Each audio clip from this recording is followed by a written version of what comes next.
News সত্যের পাশে সময়ের সঞ্জয়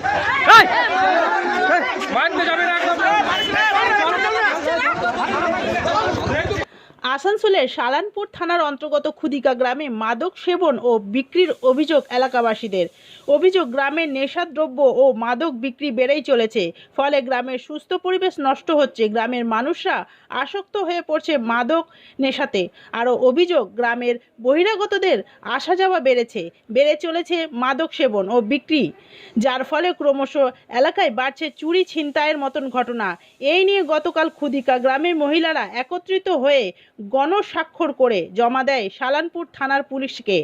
এরপরেও পুলিশের কোনো ভূমিকা না থাকায় গ্রামবাসীরা নিজেরাই উদ্যোগ নিয়ে গ্রাম সুস্থ পরিবেশ ফেরানোর জন্য শালানপুর থানা ঢিলছোড়া দূরত্বে বেশ কিছু নেশাগ্রস্ত ঠেক থেকে একাধিক মোটরবাইক ও একটি টোটো সহ একাধিক নেশাগ্রস্তদের আটক করে শালানপুর থানার পুলিশের হাতে তুলে দেয়। ঘটনার তদন্তে শালানপুর থানার পুলিশ।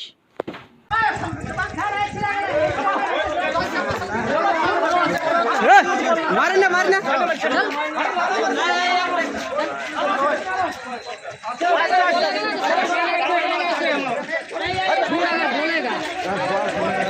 इसके पास मान लेना है।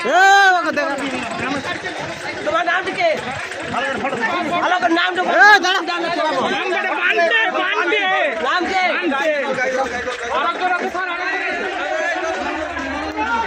ফেলা দাও, লাইট দেখো, ভালো করে লাইট দেখো। যখন বাইরের লোক আসছে, কেউ আসছে কিছু করছে, তখন কেন আমাদের খবর দিচ্ছিল যে বাইরের লোক এসেছে বা এই হ্যাঁ, আর এই সবাই যা আসছে সবাইকে থাকতে হবে। যখন বলবে না না তুমি যাও ওর পাড়া এর পাড়া,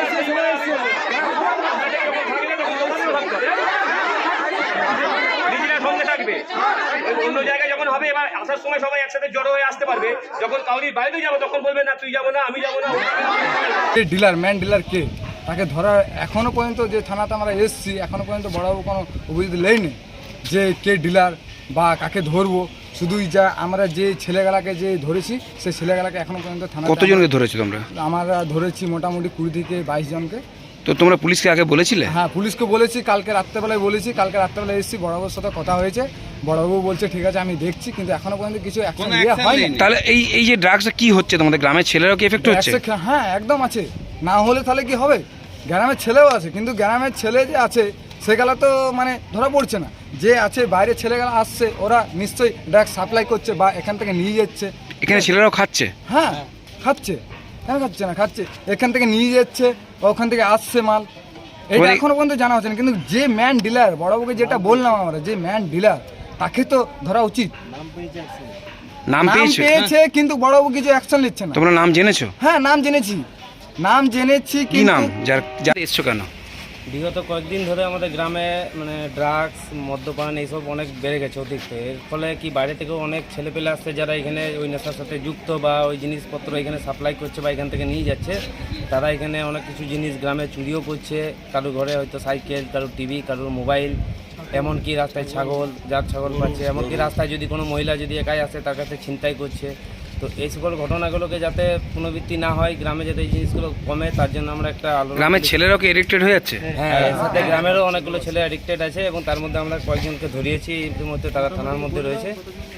থানাকে আপনারা কদিন ধরে জানাচ্ছেন? আমরা কালকে রাত্রেবেলায় আমরা থানাতে এসেছিলাম, থানাতে এসে জানিয়েছি। কাল রাত্রে আমরা কয়েকজনকে ধরেছিলাম এবং আজ সকালে আমরা অভিযান চালিয়ে যতজন আসছে বাইরে থেকে যারা আসছে বা আমাদের গ্রামেরও যেগুলো অ্যাডিক্টেড আছে তাদেরকে হাতে নাতে আমরা ধরেছি। কতজনকে এরকম দিলেন থানা? মোটামুটি এখন অবধি 20-22 জনকে থানার মধ্যে ঢুকেছি। পুলিশের কি ভূমিকা ঠিকঠাক আছে বলে? ভূমিকা এখন অবধি তারা তো জেলের মধ্যে আছে, কিন্তু ওদের এখানে নিউজ সত্যের পাশে সময়ের